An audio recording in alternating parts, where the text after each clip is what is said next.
The house on Ridgewood Crescent is still standing. 41 years, the same front porch, the same maple in the yard that I planted when my son was born. I drive past it sometimes and think about all the things that house absorbed. The arguments, the silences, the sound of a woman packing suitcases at 2 a.m. It's a solid house, red brick, modest yard, the kind of house a retired civil engineer with a pension and no interest in impressing anyone would live in. My name is Douglas Haynes. I'm 63 years old. I worked 31 years for the City of Ottawa's Infrastructure Department, came up through the ranks, retired with a clean record and a handshake from a deputy minister who mispronounced my last name. I don't own a boat. I don't vacation in Mexico. I buy my clothes at Mark's Workwear House, and I make a beef stew on Sunday afternoons that I consider one of my genuine achievements in life. None of that mattered to my son on the evening of March 15th, at a restaurant in the Glebe, when he looked across the table at me and said, in front of his wife and his stepfather and 4 of their friends, "You know, Dad, you've always played it safe. Some people are built for comfort, and some people are built to win. You were always the first kind." He said it the way people say things they've rehearsed, evenly, with a small nod afterward, like he was confirming something he'd long believed. His stepfather, a man named Trevor Ashford, lifted his glass of Barolo and gave the quiet half-smile of a man who'd coached that line from the sidelines. I didn't respond. I picked up my fork. I finished the salmon. I drove home on the Queensway in the dark, past the orange glow of the Costco sign near Miravalle, past the overpass where I once watched a crew of my men re-pour a cracked section of concrete in February cold. I didn't feel the anger I thought I would feel. I felt something colder than anger, something that had been a long time forming. I poured myself 2 fingers of rye. I sat at the kitchen table. And I started making a phone call I had hoped, for 15 years, I would never have to make. My son's name is Patrick. He's 36. He came to me 6 years ago with a business plan for a property management company he wanted to launch in Ottawa. He called it Summit Property Group. The plan was half-baked. His projections were optimistic to the point of fantasy. His understanding of the regulatory environment was almost non-existent. But the core of it wasn't wrong. Ottawa's rental market was tightening. There was a gap. I could see it. What Patrick did not have was capital. He had energy and charm and a gift for talking to people, which are real things. But charm doesn't pay lawyers. What he wanted from me was a check and some quiet encouragement. What he didn't want was my opinion. So I gave him neither of those things. Not exactly. I told him the financing wasn't there for me. Told him my money was locked up in RRSPs and the pension, which was partly true. He was disappointed. He told me, not for the first time, that I thought too small. What I didn't tell him was that I'd spent 2 weeks running the numbers myself. The business could work with proper structure and patient money. And patient money was something I happened to have. I called a lawyer I'd been referred to by a colleague, a woman named Patricia Morrow, a corporate and estates lawyer in Canada who had a reputation for discretion and complicated structures. I told her what I had in mind. She listened without interrupting, which is a quality I deeply value in a professional. Then she said, "I can do this. Give me 2 weeks." What we built together over the following months was invisible. A numbered company in Ontario, 2847631, Ontario Inc., which served as a holding entity. Through it, I capitalized a private investment fund structured as a limited partnership. The general partner was a small advisory firm we set up in name only, with a retired accountant from Nepean serving as the nominal director. His name was on the documents. Mine was not. That fund became the seed investor for Summit Property Group. Patrick walked into what he believed was a meeting with an independent investment group called Ridgeau Capital Partners. He misspelled Ratto in his thank you email, which I noticed, and walked out with a commitment of $420,000 in exchange for a 60% equity stake. He called me that evening. I remember he was almost breathless. "Dad," he said, "you're not going to believe this. I found my investors." "That's good news," I said. "I'm glad for you." "It's a real group. Bituk operation. They really understood the vision. Good, I said. What are the terms? He explained them. I already knew every term. I had written every term. Sounds reasonable, I said. Read the shareholders' agreement carefully. I will, he said. He did not. Over the following years, I watched Summit Property Group grow. Patrick had real ability in the day-to-day tenant relations, property acquisition, building vendor relationships. He hired a woman named Sandra as his operations manager, who was frankly more competent than he was, and I quietly ensured she was well compensated. The company grew to manage 32 units in Centretown, Hintonburg, and the Glebe. Patrick believed he built it. He told that story constantly, at dinner parties, on his LinkedIn page. He once gave a talk at an Ottawa Board of Trade event about entrepreneurship that I attended without telling him. I sat in the back row. I listened to him describe how he'd pitched to investors, how he'd taken the leap when others wouldn't. I drove home thinking about whether I'd made a mistake, not in what I'd built for him, and the assumption that one day he'd see it. He didn't see it. He saw Trevor Ashford. Trevor came into my son's life the same way Trevor came into most things, through my ex-wife, Catherine, whom he'd been dating for 4 years by the time Patrick introduced us. Trevor ran a consulting firm. He wore pocket squares. He had strong opinions about wine. He referred to himself in conversation as someone who understood how value is created, and he said this often enough and with enough authority that my son, who was in his late 20s and still building, began to hear it as wisdom. It was Trevor who gave Patrick the vocabulary built to win. Comfort versus growth. Legacy thinking. These phrases began appearing in Patrick's sentences, secondhand furniture dressed up as original thought. Trevor's consulting firm, as best I could determine, had one client. That client was Summit Property Group, which paid Trevor a monthly advisory fee of $9,000 on a contract that Patrick had signed with great enthusiasm after Trevor had, in a genuine act of audacity, helped Patrick draft it. $9,000 a month, $108,000 a year, paid from company accounts that were funded by capital I had quietly provided and profits I had helped generate. I sat with that for a long time before March 15th. After the restaurant, I sat with it differently. I called Patricia Morrow the next morning. It was a Tuesday. She picked up herself, which she always does before 9. Patricia, I said. It's Douglas. I know, she said. I have call display. You sound like someone who had a rough evening. I had a clarifying evening, I said. I'd like to meet. I'll move my 10 o'clock, come in at 9:30. Her office is in a low-rise on Hertzberg Road, near the Canadian Tire Center. Practical woman. Practical office. She had coffee made when I arrived. I told her about the dinner. She listened the same way she always listened. Not with sympathy exactly, but with full attention, like a doctor taking down symptoms. I want to activate the shareholder provisions, I said. Everything in the LP agreement. She set down her cup. You're sure? I've been sure since about 11 o'clock last night, I said. I just wanted to sleep before calling you. The 60% stake is clear, she said. The general partner can call a restructuring review under Section 9 of the LP agreement. We trigger that first. It gives the majority shareholder the authority to conduct an audit of company operations and suspend executive signing authority pending review. Timeline? We can issue the review notice by end of week. Signing authority suspended effective 7 days after notice. If we're also terminating the advisory contract, we are. That's cleaner.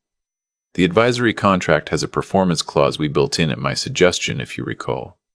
Measurable deliverables that were never properly documented by the advisor.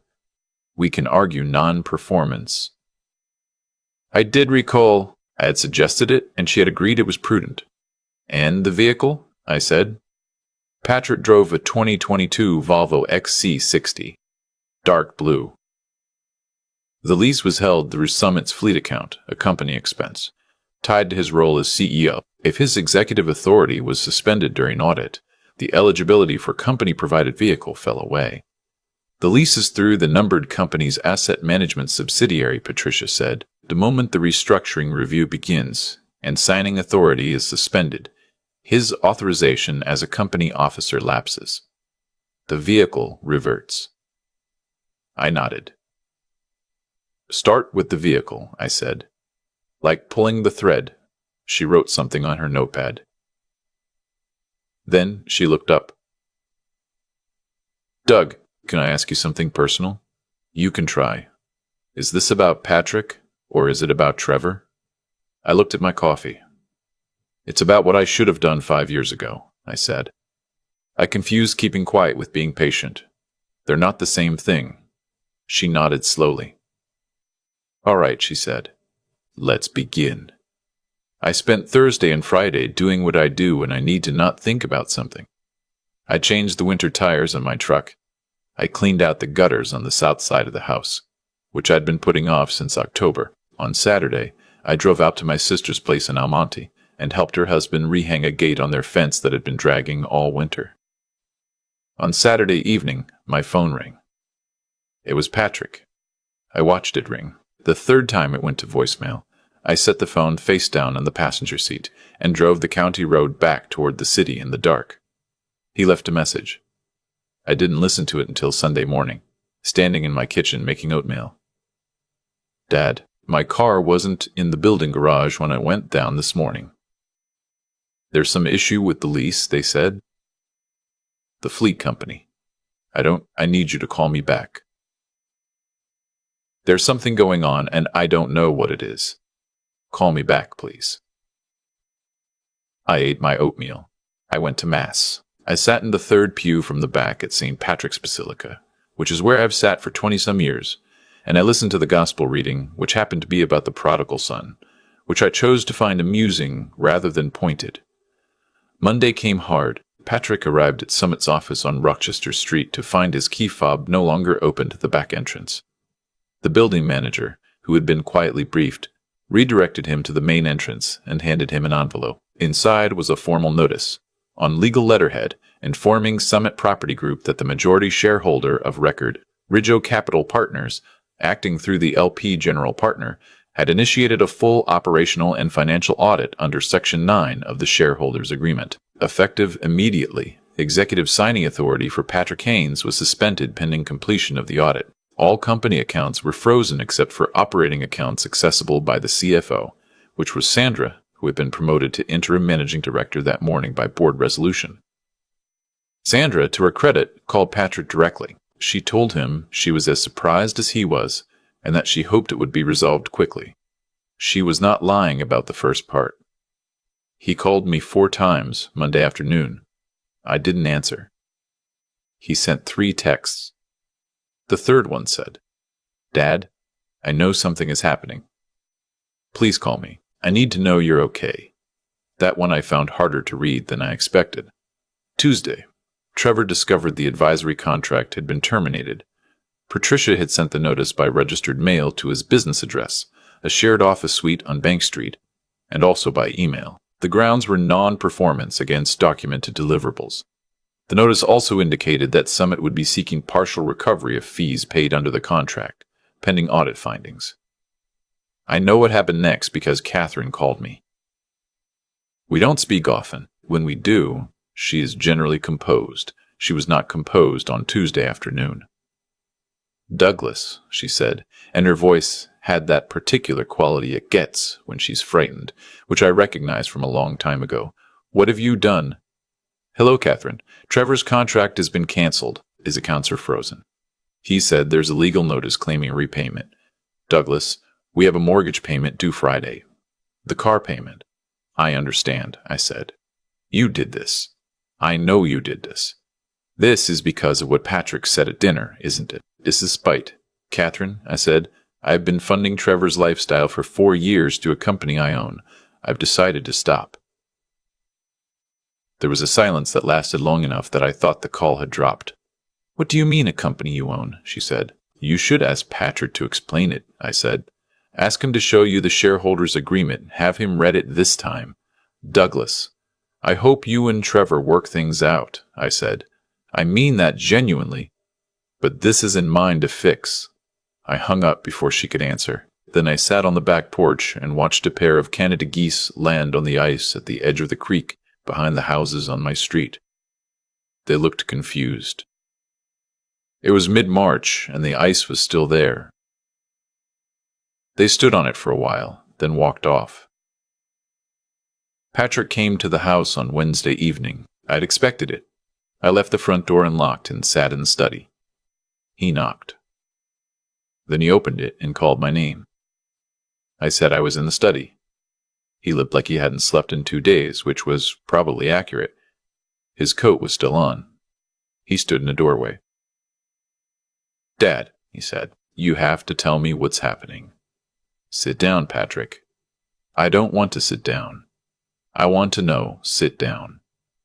He sat in the chair across from my desk.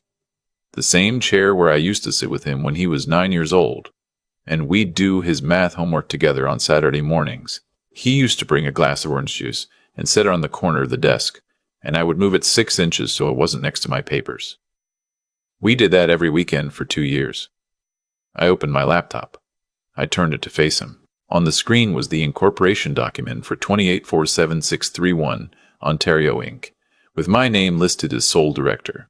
Next to it, open in another window, was the limited partnership agreement for Ridgeo Capital Partners, showing the same numbered company as controlling interest. And next to that was the shareholders' agreement for Summit Property Group, with Ridgeo Capital Partners holding 60%.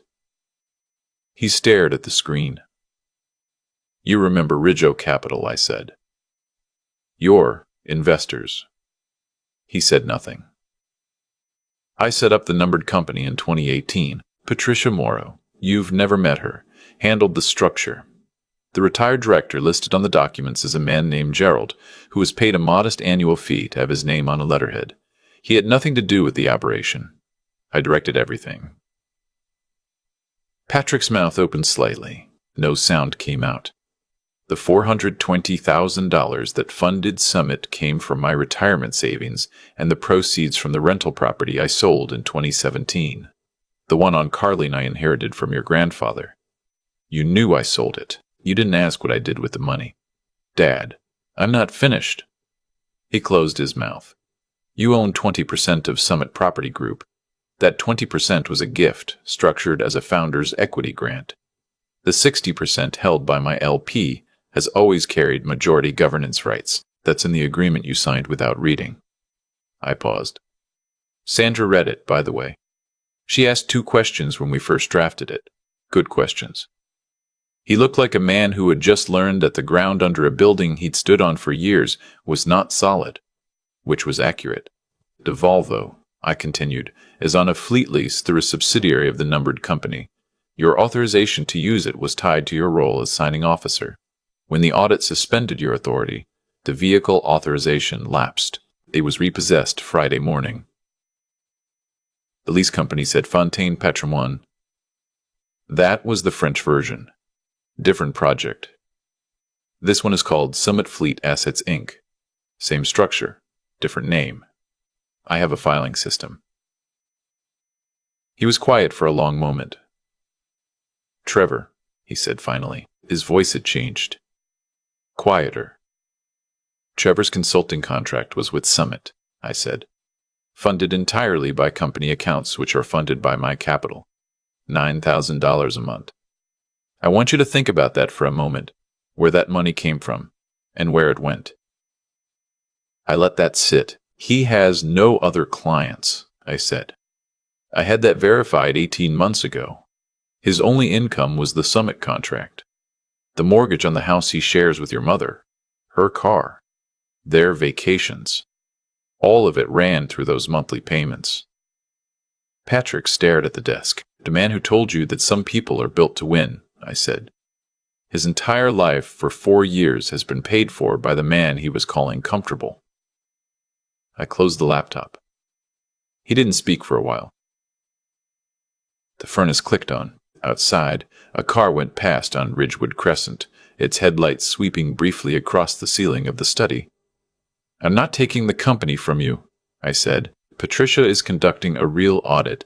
There are some expense irregularities we need to clean up, nothing catastrophic. And then Sandra will continue as managing director under a restructured board. Your 20% is still yours. Your role going forward will be in business development, which is where your actual ability is. Sandra manages operations. That's how it should have been structured years ago. You could have just told me, he said. His voice was very quiet. I tried, I said. Several times, over several years. You weren't interested in what I knew. You were interested in what Trevor knew. He had no answer for that. I'm not angry with you, I said. And I meant it, which surprised me somewhat. I was, for a while. But anger is not what I feel now. I feel like a man who let something go on too long because he thought patience and silence were the same as love. They're not. He was looking at his hands. Go home, I said. Think. Call me when you're ready to have a different kind of conversation. He got up. He put his coat back on. He walked to the front door, and I heard him pause there. Then the door opened and closed, and I heard him walk down the porch steps. I sat there for a while in the quiet. Then I went to the kitchen and put the kettle on. I found the good tea, the loose-leaf stuff my sister brings me from a place in Perth, Ontario, and I made a pot of it. I took it to the back porch. The night was cold, but not the punishing cold of January. It was the cold of late winter, the kind that has some give in it. The geese were back, or different geese. Hard to tell in the dark. They were standing at the edge of the creek making the low sounds geese make when they're settling in. My phone buzzed, not Patrick this time. It was a number I didn't recognize, which I normally don't answer, but it was late, and something made me pick it up. It was Trevor. His voice was tight and controlled in the way of someone who is used to performing control but is not feeling it. Douglas, he said, I think we should talk man to man. All right, I said. I want to understand what you're trying to accomplish here. I don't think I need to explain that, I said. This has consequences beyond just Patrick. Catherine. She's not well positioned for this kind of disruption. I know, I said. Then you understand why I'm asking you to reconsider. I looked out at the creek. The geese had gone still. Trevor, I said, you spent 4 years advising my son on my money, while building a lifestyle that would collapse the moment I stopped paying for it. You sat across a table from me in March and smiled while my son called me comfortable. I don't think you get to call me and ask for reconsideration. A pause. I'm going to rebuild, he said. I want you to know that. I hope you do, I said. Genuinely, that would be good for my son's mother, and I still care about her well-being even if we're not together. But that's your work to do, not mine. I ended the call. The geese shifted, and one of them made a low sound like a door hinge, and then they were quiet again. There's a version of this story where I feel triumphant, where I sit on my back porch in the cold with my tea and feel like a man who won something. That's not quite how it felt. What it felt like was the end of a long period of confusion. Confusion about whether love means giving without limit, whether staying quiet when you're dismissed is patience or cowardice. I had told myself for years that I was being the bigger person, that I was supporting my son's growth by stepping back, that my invisibility was a gift. Maybe some of it was, but some of it was fear. Fear that if I said what I knew, if I asked to be seen, I'd lose him entirely. What I didn't understand until March 15th was that I had already lost something. Not Patrick. Patrick was still there. Still my son. What I'd lost was the honest version of our relationship, the one where he knew who I was and I knew who he was. We'd been performing something for years, both of us. Him performing the self-made man. Me performing the self-made man. Me performing the quiet supporter who didn't need acknowledgement. Patrick called me 10 days later, a Sunday. I was in the garden, turning the soil in the raised beds I built 10 years ago out of cedar boards. Dad, he said. Patrick. I talked to Sandra, he said. She walked me through the shareholders' agreement. All of it. Good. She said she knew about the structure, that you'd told her when you promoted her. I did. She deserved to understand what she was managing. He was quiet for a moment. I kept working the soil with the garden fork. I've been thinking about what you said, he said, about patience and love not being the same thing. And I think you let me get away with a lot because you didn't want to fight with me. I think I knew that, and I used it. I stopped working. That's an honest thing to say, I said. I'm sorry about the dinner, he said. I've been sorry since the next morning, if I'm being truthful. I knew it was wrong when I was saying it. I was performing for Trevor and I didn't stop myself. The maple in the yard was starting to show the first suggestion of buds. Still tight, barely there. But they were there. Come for dinner Sunday, I said. I'll make the beef stew. Come alone. We'll talk. He came. He came alone. I will tell you this. I don't know what happens next with Patrick. I don't know if the version of us that sits down to a meal in my kitchen on Ridgewood Crescent, talking like two men who are actually honest with each other. I don't know how long that lasts or what form it takes. I hope it becomes something real. What I know is this. I spent 63 years being the kind of man who gets called comfortable. The kind of man who is thanked at the end of his career with a handshake and a mispronounced name. The kind of man who buys sensible clothes and drives a sensible truck and thinks that being useful and invisible is a form of grace. Maybe it is. But grace, I've learned, is not the same as permission. Not the same as an invitation to look right through someone. I built my son a house, and when he stood on the front step of that house and told the neighborhood I was a failure, I took the house back. Not out of cruelty. Not out of anger, in the end. Because a man who has spent 30 years in infrastructure knows this, if you let a crack go long enough, it doesn't heal. You have to open it up, clean it out, and pour it fresh. That's all I did. I've been turning this over for months now. The way you turn a stone over in your hand without really knowing what you're looking for underneath it. What I keep coming back to is this. Patrick didn't become the person who said those words at that restaurant table overnight. That took years, and I was present for all of it. I was there every time I absorbed a dismissal without saying anything. Every time Trevor made one of his little pronouncements about how value is created, and I nodded politely. Every time I funded a lifestyle I wasn't acknowledged for, and told myself that being useful in silence was a kind of strength. It wasn't. It was a habit I dressed up as virtue. There's a version of cause and effect that's easy to understand. You do something wrong, something bad happens to you. That's not what happened here, and I think that's worth being honest about. Patrick isn't a bad person. Trevor isn't a villain in the way that word usually means. What happened at that restaurant in the Glebe was the result of something slower and quieter, a long accumulation of small choices made by all of us that nobody stopped to examine. Patrick chose to perform for Trevor instead of being honest with me. Trevor chose to build a life on a foundation he didn't earn and didn't question. I chose to stay invisible and call it patience. Consequences, I've found, aren't always punishment.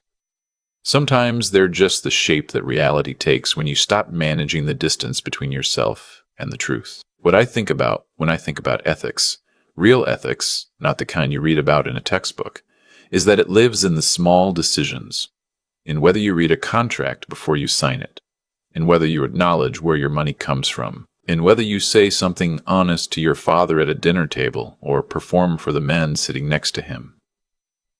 Patrick had the intelligence for all of those things. He has a sharp mind. What he was missing for a long time was the discipline to use it on himself instead of pointing it outward. That's the part I think is worth sitting with. Intelligence without honesty is just a better tool for building the wrong things. And resilience, the kind that actually holds, doesn't come from never being knocked down. It comes from being willing to stand in a room with the truth about yourself and not leave. Patrick did that eventually. He sat across from me in my study and he said, I knew it was wrong when I was saying it. That took something real. I'm 63. I spent 31 years building things that would last, and I think the habit carried over. I built a structure around my son's company because I believed in what it could be, and I stayed in it long enough to see whether he would grow into it. I'm still not sure he has, not entirely, but the conversation we're having now, the real one, is more than I had a year ago. If there's anything I'd want someone to take from this, it's simpler than it sounds. The people who never demand to be seen eventually disappear, and not always in ways that are good for anyone, showing up fully. Being honest about what you've built, what you've given, what you won't accept. That's not arrogance. That's just the basic requirement of being in an actual relationship with another person.